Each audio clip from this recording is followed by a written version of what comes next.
जयपुर में रहने वाले वर्मा परिवार में हलचल थी। परिवार के इकलौते बेटे विक्रम की शादी सोनाली नाम की लड़की से हुई थी। विक्रम और सोनाली की ये लव मैरिज थी। सोनाली बहुत ही मॉडर्न स्वभाव की थी। मम्मी अब तो मुंह फुलाना बंद करो। सोनाली भले ही मॉडर्न है पर वो दिल से बहुत अच्छी है, मेरा यकीन करो। अरे तो मैं कुछ बोल थोड़ी रही हूँ। अब शादी भी हो गई है, सारे रीति रिवाज भी हो गए, रस्में भी हो गई। अब तो वो इस घर की बहू बन ही चुकी है। अब इस बारे में मैं कुछ भी नहीं कह रही हूँ। हाँ, बस थोड़ा मन ठीक नहीं है। मैं चाहती थी थोड़ी संस्कारी बहू हमारे घर में आए, पर ये तो पूरी मॉडल है। तुमने उसका पहनावा देखा है? छोटी छोटी पैंट और टॉप पहनकर घूमती है। संस्कारी बहू होती तो साड़ी घूंघट के बिना ना पहनती। जानकी, हमारी बहू भले ही मॉडर्न है पर मैं उससे बात कर चुका हूँ। बहुत ही अच्छा स्वभाव है सोनाली का। अभी कुछ देर पहले ही उसने सबके लिए बहुत ही स्वादिष्ट हलवा बनाया है। तुम चख कर तो देखो, बहू को अच्छा लगेगा। तभी सोनाली कमरे में आ जाती है। माँ जी, ये हलवा लाई थी और पूनम दीदी दिखाई नहीं दे रही। विक्रम बता रहे थे कि उनकी तबीयत ठीक नहीं है, इसीलिए वो हमारी शादी में भी शामिल नहीं हो सकी। वो कहीं नहीं आती जाती बहू, वो अपने कमरे में ही रहती है। ना जाने उस बेचारी पर कौन सा दुर्भाग्य आया कि उसने सब जगह जाना छोड़ दिया। अब तुम इस घर की बहू बन गई हो तो तुम्हें भी हर बात का पता होना चाहिए। जाओ उसके कमरे में हलवा दे आओ, वहीं तुम्हें सच पता चल जाएगा। अपनी सास की बातें सुनकर सोनाली कुछ समझ नहीं पाती और वो अपनी ननद पूनम के कमरे में जाती है, पर पूनम को देखकर वो हैरान रह जाती है। सोनाली, तुम आओ ना, अंदर आओ। दीदी, आप हमारी शादी में शामिल नहीं हुए। आपके सगे भाई की शादी थी पर मैंने सुना आपकी तबीयत ठीक नहीं थी। आखिर ऐसा क्या हुआ जो आप शादी में शामिल नहीं हो पाई? किस मुंह से शामिल होती सोनाली? मैं कहीं भी नहीं आती जाती, जिसकी सबसे बड़ी वजह है मेरा ये गंजापन। मैं एक ऐसी एलोपेसिया बीमारी से संक्रमित हुई थी जिस कारण मैं गंजी हो गई और उसके बाद मेरे सिर पर कभी बाल नहीं आए। इसी वजह से मेरे ससुराल वालों ने मुझे घर से निकाल दिया। वो कहते हैं हमें गंजी बहू नहीं चाहिए। तब से कहीं भी आने जाने का मन ही नहीं करता। लोग मेरा बहुत मजाक उड़ाते हैं, मुझे गंजी कहकर बुलाते हैं। तुम्हें बताओ न सोनाली, मैं इन सब का सामना कैसे करूं? भाभी, लोग तो कहेंगे ही, लोगों का काम तो कहना ही है, पर हम लोगों की बातों में आकर जीना थोड़ी छोड़ देंगे। और किसने कहा कि आप सुंदर नहीं हो? आप बहुत सुंदर हो दीदी, ये बात एक दिन सब जान जाएंगे। सोनाली की बातें सुनकर पूनम को बहुत हिम्मत मिलती है। सोनाली पूनम का बहुत ख्याल रखती थी। पूनम को सोनाली का साथ मिलने के बाद से पूनम अब सबके बीच में खुश रहने लगी। एक दिन सोनाली ने पूनम को बताया कि एक बहुत बड़ा मेहंदी समारोह होने वाला है, तो क्यों ना पूनम उस मेहंदी समारोह में भाग ले। नहीं सोनाली, मैं ये नहीं कर पाऊंगी। मैं गंजी होकर अपने सिर पर मेहंदी टैटू कैसे बना सकती हूँ? सब लोग मुझ पर बहुत हंसेंगे। आप पर कोई नहीं हंसेगा दीदी, बस आप देखती जाओ कि मैं क्या करती हूँ। मेहंदी समारोह का दिन आता है। सोनाली पूनम का नाम मेहंदी समारोह के लिए पहले ही लिखवा चुकी थी, पर यह क्या, मेहंदी समारोह में जाने के लिए सोनाली ने भी अपने लुक को बदल लिया। सोनाली बहू, ये क्या, तुमने अपने बाल क्यों उतरवा दिए? तुम तो गंजी हो गई। हाँ माँ जी, मैं इसलिए गंजी हुई हूँ ताकि पूनम दीदी अपने आप को अकेला ना महसूस करे। आज हम दोनों ननद भाभी मिलकर अपने सिर पर मेहंदी टैटू बनवाएंगे। क्यों दीदी? सोनाली, मेरी प्यारी भाभी, थैंक यू सो मच, तुम बहुत अच्छी हो। सोनाली ने अपनी ननद पूनम के लिए जो सम्मान भरा काम किया था उसे देखकर मेहंदी समारोह में सब उनकी बहुत प्रशंसा करते हैं। दोनों ननद भाभी अपने सिर पर बहुत ही सुंदर मेहंदी टैटू बनवाती हैं। उन्हें बहुत ही सम्मान पूर्वक पुरस्कार दिए जाते हैं। उसी समारोह में उपस्थित प्रसिद्ध फैशन डिजाइनर श्री प्रकाश सोनाली और पूनम के पास पहुंचे। ये वास्तव में एक फैशन स्टेटमेंट है। ये बेहद ही सुंदर है। आपने तो ये बहुत ही नया लुक बनाकर नया ट्रेंड शुरू कर दिया। हम आप दोनों ननद भाभी की पिक्चर्स को अपनी मैगजीन के फ्रंट कवर पर लगाना चाहते हैं। आप दोनों हमारे लिए मॉडल बनना चाहें तो प्लीज हमारी कंपनी के लिए ये बहुत गर्व की बात हो। जी जरूर, मैं और दीदी इसके लिए बिल्कुल तैयार हैं। दीदी, अब पंख लगाकर हवा में उड़ने का समय आ गया है, इसलिए आपको अपने पंख फैलाने होंगे और आसमान की ऊंचाई को छूना होगा। थैंक यू मिस्टर प्रकाश। अपनी ननद के लिए सोनाली ने खुद को गंजा किया। ये हर किसी के बस की बात नहीं थी। सोनाली के बाल तो फिर भी आ जाएंगे, पर कुछ समय के लिए उसने पूनम को जो साहस पैदा करवाया वो काबिले तारीफ था। पूनम के ससुराल वाले भी उससे माफी मांगते हैं और पूनम की शादीशुदा जिंदगी फिर से ठीक हो जाती है। सोनाली की वजह से पूनम को एक नई पहचान मिलती है और कुछ समय बाद पूनम एक बहुत बड़ी मॉडल बन जाती है और उसकी जिंदगी में नई खुशियों का आगमन होता है, जिसका सारा श्रेय सोनाली की सास अपनी बहू सोनाली को देती है। सोनाली की सास को पछतावा था कि उन्होंने शुरू शुरू में अपनी बहू को सिर्फ उसके कपड़ों से और उसके मॉडर्न होने से जज किया, जो पूरी तरह से गलत साबित हो चुका था।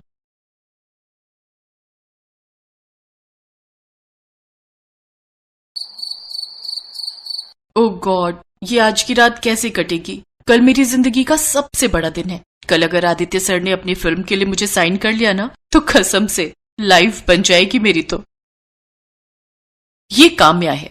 काम्या एक मॉडल है और देखने में बहुत ही खूबसूरत है। काम्या ने अब तक यूं तो मॉडलिंग के कई प्रोजेक्ट किए थे, लेकिन असल में वो तो हमेशा से एक हीरोइन बनना चाहती थी और अब उसे वो मौका मिल सकता था। अगले दिन काम्या बहुत अच्छे से तैयार हुई। उसने एक खूबसूरत ड्रेस पहनी, जिसे उसने एक बहुत ही बड़े शोरूम से काफी महंगे दाम पर खरीदा था, और वो ड्रेस पहनकर तो काम्या और भी ज्यादा खूबसूरत दिख रही थी। काम्या के पास ज्यादा पैसे नहीं थे।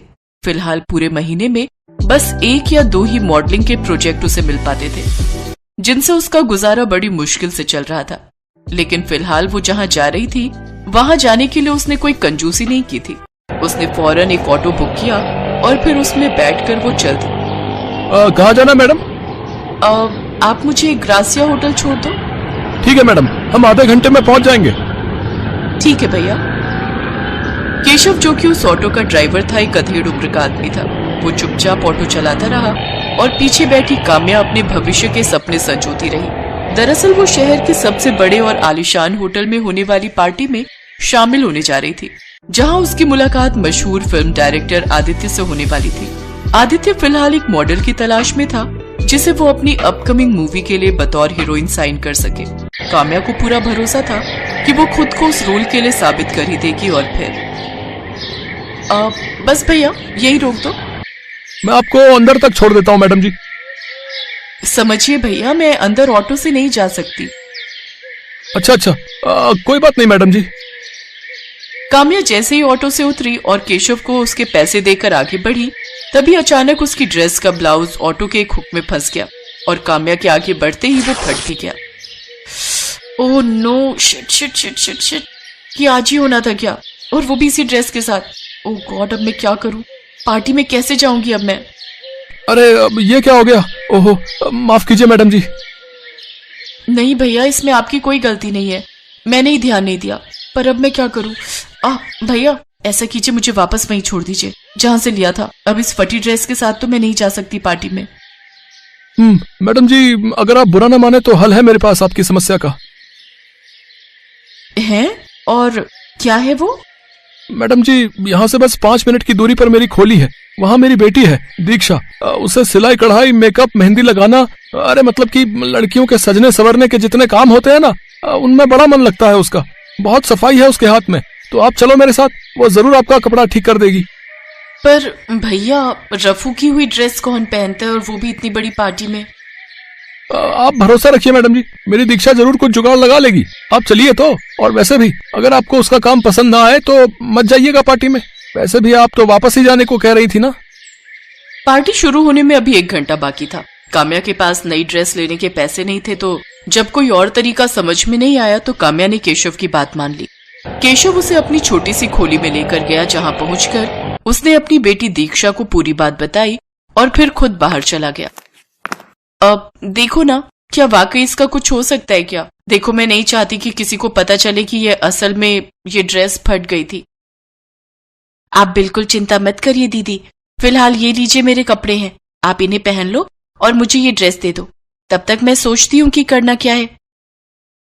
दीक्षा ने काम्या की ड्रेस ली और फिर उसके फटे हुए हिस्से को पूरा काट कर उस पर सिलाई लगा दी और फिर उसने वो ड्रेस काम्या को पहनने को कहा। अरे पर मैं इसे पहनकर कैसे बाहर जा सकती हूँ? और तुमने ये क्या किया? तुमने तो उसे पूरा ही काट दिया। देखो, मैं मॉडर्न कपड़े पहनती हूँ पर इतने भी नहीं। ओहो दीदी, आप परेशान क्यों हो रही हो? आप इसे पहनकर तो आओ, बाकी आगे क्या करना है मैं बताती हूँ। और आप भरोसा रखिए, मैं आपको इस आधी ड्रेस में नहीं भेजूंगी। काम्या के पास फिलहाल दीक्षा की बात मानने के सिवाय और कोई चारा नहीं था। उसने वही ड्रेस पहनी जो फिलहाल पूरी बैकलेस थी और फ्रंट साइड से भी काफी डीप नेक थी। लेकिन फिर ठीक है दीदी, अब आप यहाँ आकर बैठ जाइए और मुझे बस 10 मिनट दीजिए।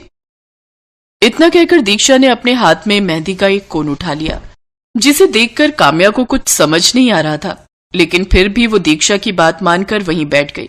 और फिर दीक्षा ने शुरू की अपनी कलाकारी। उसने कुछ ही मिनटों के अंदर काम्या की पूरी बैक और फ्रंट साइड में भी मेहंदी से खूबसूरत डिजाइन बना दिया, जो वाकई देखने में बहुत खूबसूरत लग रहा था और काम्या भी काफी कंफर्टेबल महसूस कर रही थी। क्या बात है, तुम तो सच में जादूगर हो दीक्षा, कमाल कर दिया तुमने तो। ये तो बहुत अच्छा लग रहा है। अच्छा, तो मैं इस काम के कितने पैसे दे दूं? नहीं नहीं दीदी, मुझे पैसे नहीं चाहिए, मैं आपकी मदद कर पाई, मुझे इस बात की खुशी है। कोई बात नहीं दीदी, अब आप जल्दी करो, मैं पापा को बुलाती हूँ। आपको सही समय पर पार्टी में भी तो पहुंचना है ना। इतना कहकर दीक्षा केशव को बुलाने बाहर चली गई। तभी काम्या ने देखा कि दीक्षा ने अपना खाना आधे में ही छोड़कर उसकी मदद की थी, क्योंकि उसकी थाली वहीं मेज के एक कोने पर रखी थी, जिसमें सूखी रोटी के साथ बस एक प्याज का टुकड़ा था। ये देखकर काम्या को बहुत बुरा लगा। कुछ देर बाद केशव ने काम्या को ऑटो में बिठाया और फिर होटल की तरफ चल पड़ा, और इस तरह काम्या बिल्कुल ठीक समय पर पार्टी में पहुंच गई। Hello Aditya sir. Oh, hello sweety, how are you? All good sir. Oh my god, what a lovely dress, और ये डिजाइन, वाओ, जरा पीछे घूमो। You are looking awesome. वैसे डिजाइनर कौन सा है? वो मेरा पर्सनल डिजाइनर है सर। इसके बाद आदित्य और काम्या में काफी देर तक बातें हुई।